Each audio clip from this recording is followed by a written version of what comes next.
game for us to kind of come back home too. We knew that we had an opportunity to kind of right the ship coming home. Um, the guys started off a little slow, but then we got it going with that second unit that came in, and then the energy picked up. And I felt like we did a really good job turning them over 26 times. It's something that we want to do. We felt like in the Oregon game we needed to pressure more and then get an opportunity to pressure as much. And we worked on it yesterday and the day before to come to today's game to cover the three-point line. They were 5 for 27. We did well on that. And then also to turn them over 26 times was great. Obviously, 18 assists and 19 turnovers is something that we want. But we'll take what we did with turning them over and shot percentage, and I'm sure we won't continue to be negative on the assist turnover ratio.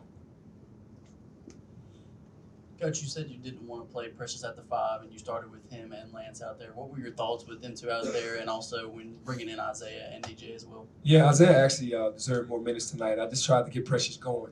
I tried to give him some confidence because he only shot the ball 5 times against Oregon, and I changed during the game to try to just get him more minutes at that position.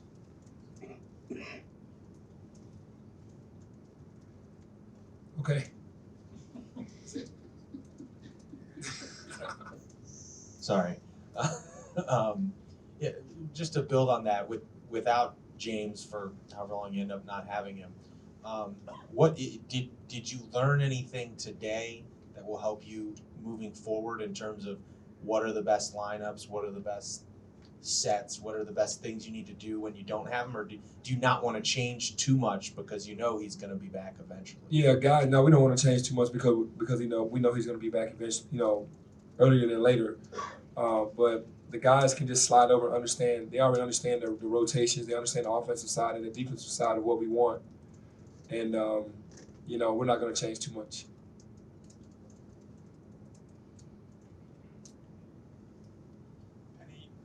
Is there, in terms of the performance you got tonight, is it hard to ask for much more than what you got? This is a team that you probably felt like you had a good chance to win by big, and you did so?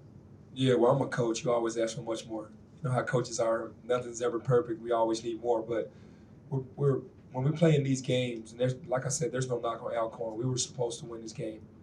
You got to challenge yourself to put yourself in a position that you can. We want to do things that's going to carry over to the Little Rock game, and then get better by the Ole Miss game. And when we have to go play North Carolina State, that we're not behind the 8 ball. Like I felt like we were behind the 8 ball when James got into foul trouble and Precious got into foul trouble. And these games are a chance for Lance Thomas and Isaiah Maurice to step up and hold their own in case we get into that situation again.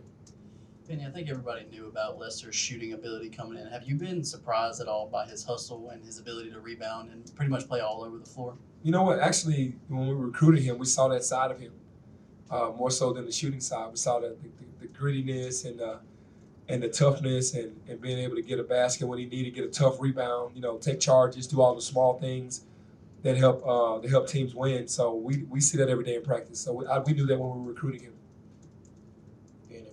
Penny, these past couple of weeks, there's been a lot of negativity, a lot of gray clouds going on. And with such a young team, how are you keeping the guys focused? Well, obviously they understand what's going on, and it's just part of life.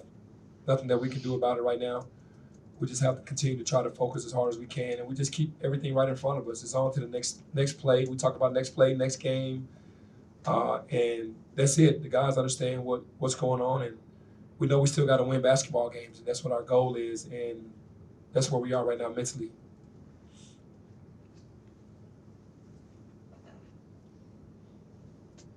Okay, Penny, with being a coach and being a leader, Okay.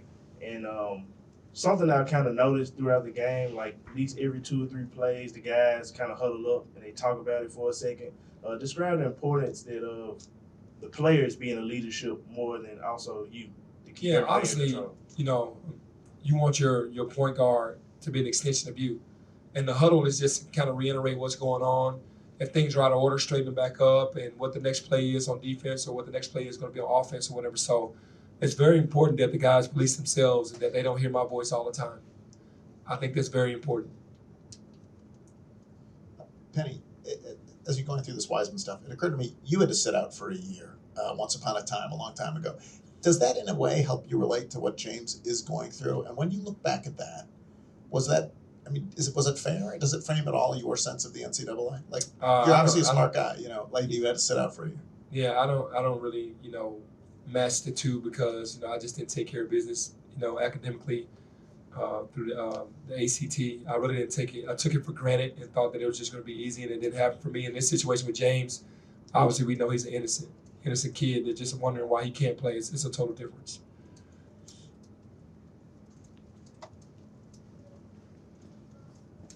Coach, just how was James today? Obviously, he seemed to be in good spirits on the bench and in warm-ups today. How was he?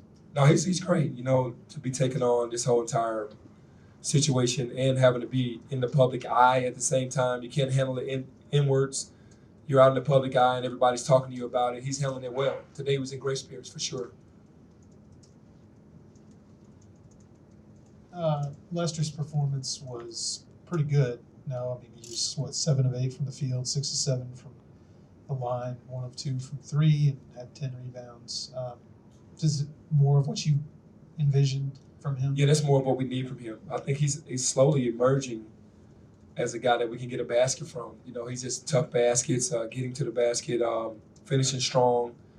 The next level for him is making the right reads once he gets in there as well. Just seeing that that's the only thing that, if I would say anything negative, he's not making the right reads when he get in there. But as far as toughness, making tough baskets, getting tough rebounds, we definitely need him to continue to do that.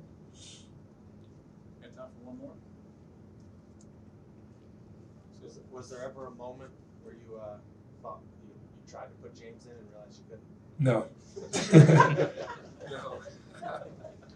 Thanks. Thank you.